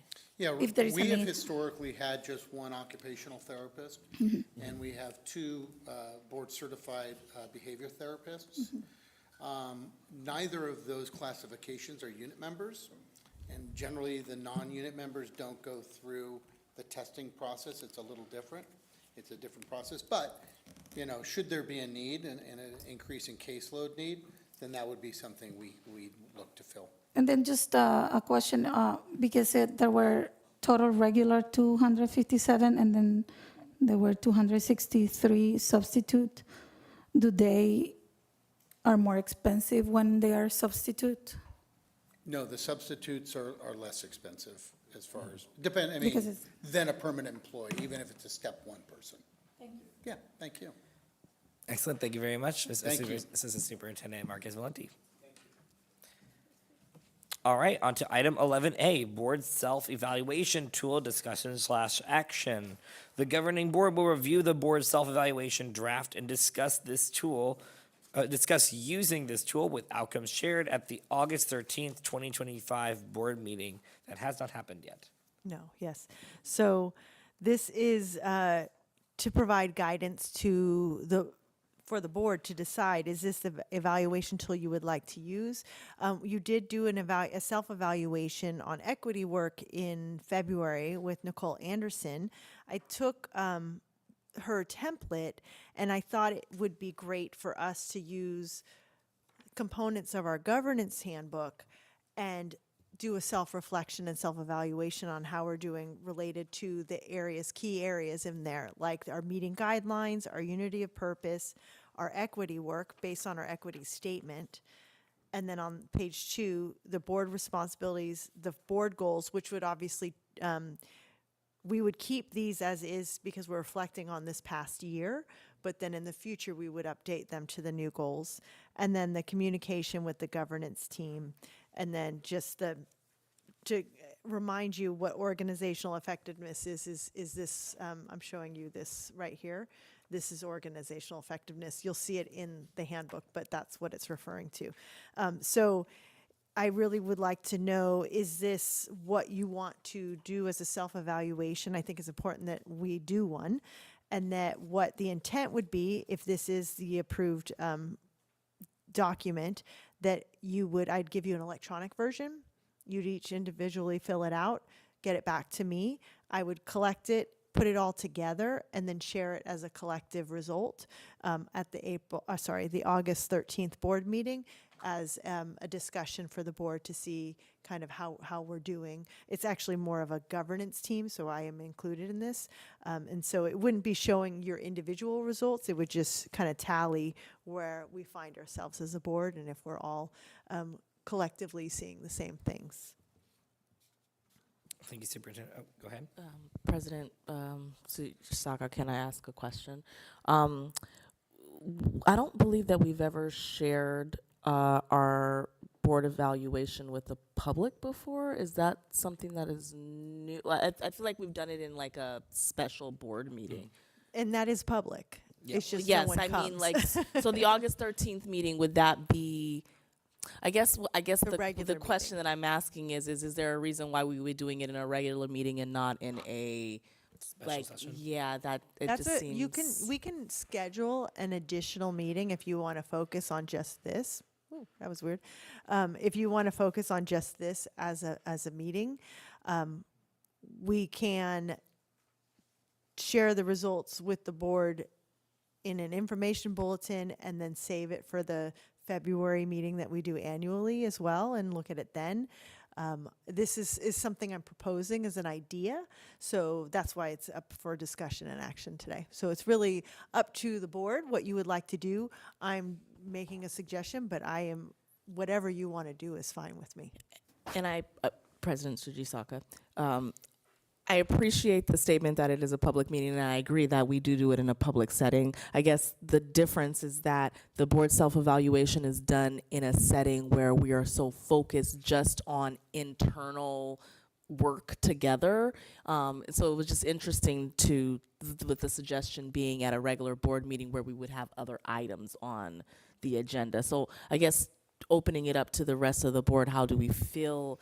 I agree that self-evaluation is important, and I believe that we should be doing this every year. I guess I'm not sure that we could focus on getting better if it's a part of a meeting where we have all of these other agenda items to focus on, like approving budgets, approving facilities, and all of those kind of things. It seems like it takes away from the focus on how we're working together as a board. But that's, again, just my observation. All right, so Trustee Flamenco, then Trustee Rashba. Instead of a board self-evaluation, I would like a board evaluation from the public and everybody else instead of us. Because that will bring us a feedback, and it's a mirror, what things we as board need to work on, because we are representing the public as well. That's our job. I think also, on top of that, definitely not a counterpoint, I think that's also an election. So, and our election is kind of our evaluation if we've done a good job, to an extent. Not really. Not really, yeah. I think that this is a good thorough format and would provide very interesting discussion. To your point, I think it might be valuable for us to meet as in a closed session just internally to try to discuss our ratings rather than just get the average of each of our individual views. It might be valuable for a learning opportunity for us to try to influence each other and discuss why we gave the grade that we did, and then see if we could come to a board agreed grade, evaluation, and then report those results to the public. Are we allowed to do it in closed session? Because we've historically done it in special sessions. I don't know. Yep, that's the question. I would have to look to see with the Brown Act closed session regulations of what you can and cannot do. It's usually one of 5 areas, and I don't have those in front of me right now. They're escaping me. So I will look into that. I'm not sure if we can do that. Most of the time it is supposed to be public and open session. But I can investigate that. And we don't necessarily, this is something I'm proposing, but we don't necessarily have to decide today. If you want to think on this and we can bring it back in August and, do this at another time. I was just thinking that this is the end of the year, so this is a good time to reflect. And we have the summer where we don't have a board meeting where individuals can self-reflect, and then we can share out the results at a board meeting, and then we can take the results, share it publicly with tally marks, and then discuss what do we want to do with that. Do we want to have another session to discuss where we fall? And maybe it's a special session before the board meeting. Maybe it's an hour before and it's dedicated to that, or another night, or we wait until February and we do it then. It's always, I think, beneficial to have time to reflect more than once a year, but that it's really up to what the entire board wants to do, and I'll take guidance from you on this. And as much as I like this idea, I guess for me, it would depend on what Trustee Jordan said, which was kind of how full is that board meeting? Because actually, one of the things, and I think as much as the special sessions are a heck of a doozy on us, that we do really get to focus on only like that item. Whereas if we are focused on a bunch of other items, I do wonder, and I think there are a couple other things that we've done that we've needed to do when, it's after a long board meeting and we're still doing it, and then some communication gets lost in that. So that's what I would worry about. As much as I do appreciate the transparency of doing it, and I do agree we should, or that's my personal opinion, just I agree we should do it. I think more the method is just what we'll have to discuss. I have a quick question. So you're proposing it in August, I think you said, right, to do it? And that would be a board meeting that doesn't have a lot of items on it? Or, I think there's a way you can get together and arrange the agenda and put a lot of Thought? stars. My mind is not working. Consent. Consent decree.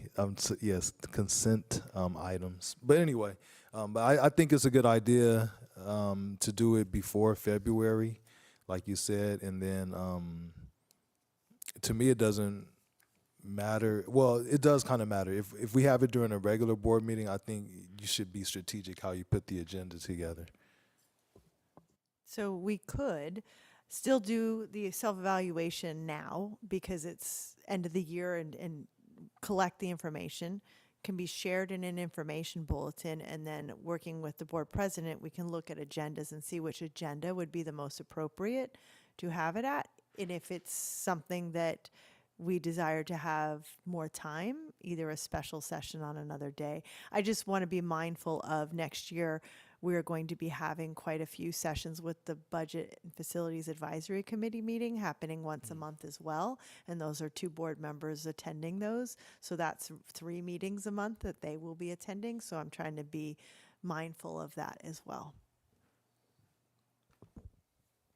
If we can work the agenda to place it on a regular board meeting, I would be fine with that, I guess. What I have seen the most benefit of doing this at a special session is really that it's not just about the evaluation. At that time, the board, so how I put this, board alignment really is beyond just us sitting here and working through the items on the agenda. Board alignment is understanding each other beyond that, and doing this in a regular session will remove, it seems as though it removes us working together and talking through, hey, here is what we've seen going on with the students, and it normally what happens is a part of this we end up changing goals, we end up changing. So I just feel like it may seem rushed in a regular meeting. That's just my feeling on it, but I am open to it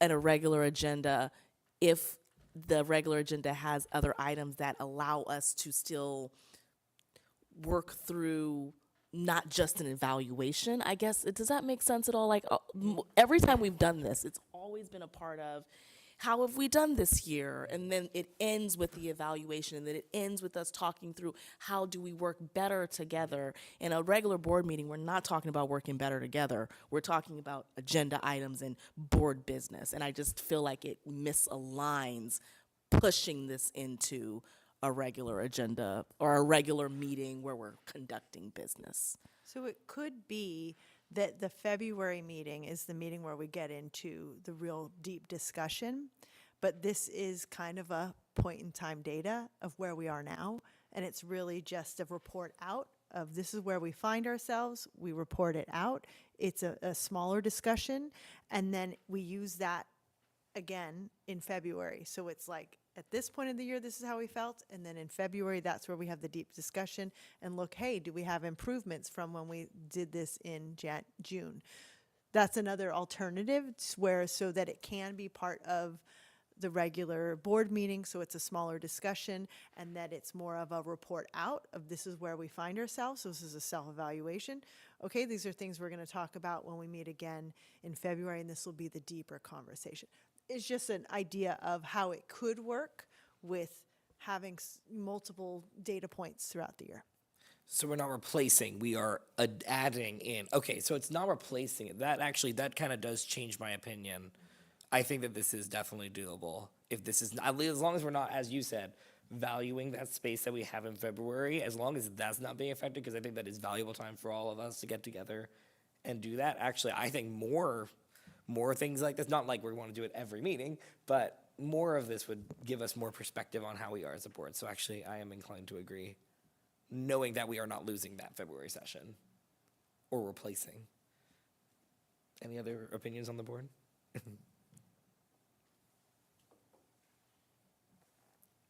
And just to confirm, we will be doing the self-evaluation on our own at some point during the summer and then reporting out. Yeah, I would give you an electronic version, or you can take this one and deliver it back to me, and then I will collect it and put the tally marks of where all 6 of us fall in each category, and then share that with you ahead of time. I'd share it in an information bulletin, and then we would share it publicly on the August, or we can wait, but we'll look at the agendas, and we'll share it at a future agenda so that it's more of a, this is where the board falls, and we're going to discuss it at a later date, and if anyone wants to make comments, they can. That's what I'm proposing. So I just, that's why I put it as an action, so if that's something you want to do. I think that sounds good, and it somewhat addresses what Trustee Flamenco brought up about the public evaluating us, right? Because they can be here at the meeting and get up, put their cards in and say, you guys are not doing that good, or whatever, or we are doing good, or whatever. Yeah. That's a real feedback. All right, so this is an action item. So if we are in agreement, or if there are any more comments or questions? The only comment I would say about the public evaluating us is what I realized actually at the end of last year is I don't think most of the public even knows what the board's supposed to be doing. So getting there, it's hard to get public feedback without education to the public about what we even do. So that would be the only comment about public feedback or public evaluation. I concur with Unfortunately. that statement. I was thinking the same thing. Not that, again, our public who comes to our meetings would understand a little more what we do, but most of the public, I mean, we got a lot of people here right now, but they're all being educated at home. So, But the thing is, by doing this, we are educating them, so they will know now what we're supposed to be doing. Yeah, I agree. Just going through the board responsibilities and board goals is very helpful towards that end. So keeping the focus on, do we want to do this as superintendent, this tool over summer and then coming back on August 13th, or Superintendent McCulloch and I discussing which meeting would be best to fit this in. What is our, we do need an action on this item, or motion, yeah. I have one last statement / concern. Typically, when we've done this in our special session, when it comes back, I'm just making this up here, but let's say it comes back that we have 2 or 3 people that put not effective or seldom effective, we typically address it immediately. My concern is we get this, you put them together and we see, oh, we have 2 on effective, not effective. I don't know if I want to wait until February to discuss that. It could be mentioned in August, because it will be an agenda item. So those areas that maybe those are the few that it is a discussion, maybe it's we allow 20 minutes for discussion on that. And set a time limit so that it doesn't derail the meeting, and we can table some of the things, but maybe there's a few that we want to focus on. And I guess one of the other things that I think about when I think of that is usually when you get an evaluation, at a job or anything, you usually don't get to see how many marks are in each place, you just get the overall number. So I'm wondering if that actually, not that it's a negative thing, but it's kind of like, oh, we can correct some people's perspective on it, but I wonder if that honest understanding of it is kind of derailing the true understanding of what that number means. So like if 4 people gave it a 4 or a 5 or a very effective, and 1 person gave it a not effective, that could, the number would be, what would it be? I think it'd be like 4 out of 5. So, but if we address it and then that person changes it, are we getting an authentic feedback of what we actually are? Well, to be clear, they're not changing it. It's more of, normally what happens is we have a discussion and we talk through together, like, well, oh, I can see why you feel that way, but the evaluation still remains the same. It still is, they don't feel it's effective. But we typically end up spending time talking about that. And so my concern is, will we have the time? Like, it's like we're rushing through it just to get it done. And that's the... We can do it this first time, because this is our first time doing it this way. Do it, say, in August. And if during the discussion we realize this needs more, then we can make a motion to schedule a special study session to have another meeting. So that can always happen. So we can see how this goes, the way we have it proposed, and then make adjustments as needed. Can I just add to that? I think I heard you say earlier too that once we fill out the evaluation and you look at it, that's going to determine. You're going to determine what agenda you're going to put it on, but also look at if there's something that's like glaring, and then set some time for those items. So it And I sounds will like share it with all of you ahead of time too. You'll see the results so that you'll have time to think about it, and then you can let me know this is the one I want to talk about, as you do with questions for the agenda items. That way I know which one is needing more time to discuss as well. Yeah, that sounds good to me. It's a little bit of work for you and the president, but it sounds good to me. But I still will like the feedback of the public, and maybe at the moment of publish, or I don't know, some Google form or something where public as well, or the school district. That would need to be the board's decision if the You whole know. board wants to do that. Feedback. I think since we're starting something new, my personal opinion is let's start with this first and then we'll build on it. Because, we can always build more. And I think one of the things I think we've been doing lately, which I really appreciate, is we've been trying new things. We've been doing some new things and like seeing if they work, and then we can reestablish it. That's always what is within our jurisdiction. We can see if this works. So with that being said, this third time, it says that we do need an action on this. So if we want to or not move forward, unless there's any more discussion. I would move to approve the self-evaluation tool. I think it's worth giving it a try, and I think it will provide meaningful feedback that we can work with during the school year. Second. I have a motion and a second. All those in favor say aye. Aye. All opposed? Aye. All right, 4-1, motion passes.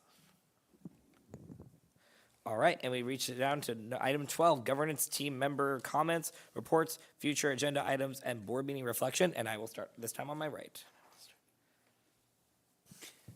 Very interesting meeting and discussion as always, and thank you all for a great school year working together, my fellow board members, as well as the entire district staff, certified, classified, administrative, and have a wonderful summer. Look forward to working with you next school year. Thank you. I echo my fellow trustees' sentiments. Let's see. I just wanted to give a shout out to kindergarten teacher at MP Brown. I didn't get her last name, but Jasmine, maybe Mr. Castellon? Okay, yeah, she was one of the case managers this summer with that youth employment, education, and empowerment program that I mentioned. So it was cool talking with her, and then us finding out that she was a teacher here as well. And I think we did a good job of keeping our focus on the best interests of our students. And what else? Thank you. That's it. I want to say thanks to all our staff for this school year, and also give the report of Educational Housing Board updates on June 17, 2025. The Educational Housing Board voted 5-1 to approve a 2% rent increase at Eastmore Heights effective August 1st, 2025. This increase will not apply to current residents until their one-year lease renewal date. The approved adjust keep rental rates within 60 of fair market value, maintaining the board's commitment to provide below-market workforce housing. In reaching this decision, the Educational Housing Board considered several factors, including recent rent adjustment within the Jefferson Union High School District and the local college district educational housing, as well as the potential income tax implications for residents if rates were not increased. And that I would like Josie to give a little feedback what happened with the potential income tax for the public to know. Thank you. So there is an IRS code that if a public agency is providing rental housing for their employees, and if they're not charging an appropriate amount of rent, it is considered a subsidy, and that subsidy would then be put on the employee's W-2.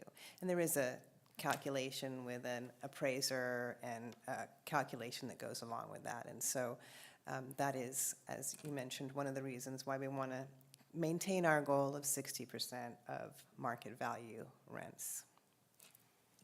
Yeah, and sadly, during the discussion, we noticed the system, how it needs a lot of fixing to benefit all. There are a lot of systems like that. I will just say, my last comment is just I would like to appreciate all my fellow board trustees. I'd like to appreciate the cabinet. Thank you all for working with us this year. Regardless of whether we agree, whether we have discussions, I always appreciate that I'm able to collect new information from all of you and reestablish my own opinions. I won't speak for everyone else, but I definitely noticed that I definitely have changed my opinions based on things that I don't think about every single thing. I don't think any of us do, but I appreciate that we all have all these different perspectives and that we come together to collaborate and work towards the best things that we can do for our district.